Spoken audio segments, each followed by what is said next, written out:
বাংলা আজ সত্যি আজ খুব উদ্বেগজনক অবস্থায় রয়েছে। তার কারণ এসআইআর নামক যাত্রাপালা, যার মধ্যে দিয়ে বলা হয়েছিল ভোটাধিকারকে পরিষ্কার করা জন্য এটা প্রয়োগ করা হচ্ছে। আদতে আমরা দেখতে পেলাম এই যাত্রাপালার মধ্যে দিয়ে প্রায় 91 লক্ষ মানুষ বাংলায় ভোটাধিকার প্রয়োগের থেকে বঞ্চিত রইলেন।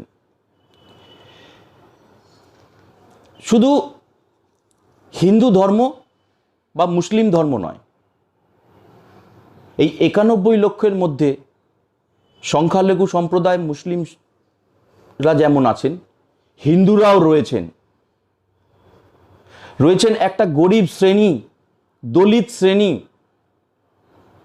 যাদের পক্ষে এই ট্রাইব্যুনাল থেকে শুরু করে আইন ব্যবস্থায় মধ্যে নিজেকে রেখে ভোটাধিকারকে আদায় করে নেওয়ার পদ্ধতি তাদের কাছে খুব সোজা নয়। আজ একটা প্রশ্ন বারবার করে ঘুরে আসে,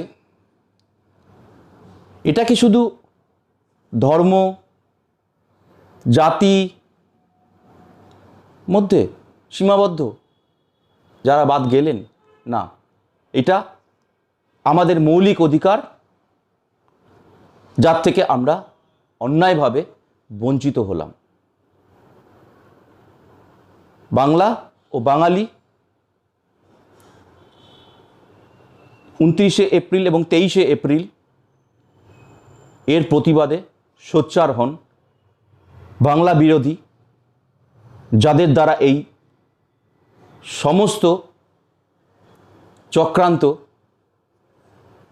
হয়েছে, তাদেরকে বাংলা থেকে বিতাড়িত করুন, উপযুক্ত জায়গা দেখান।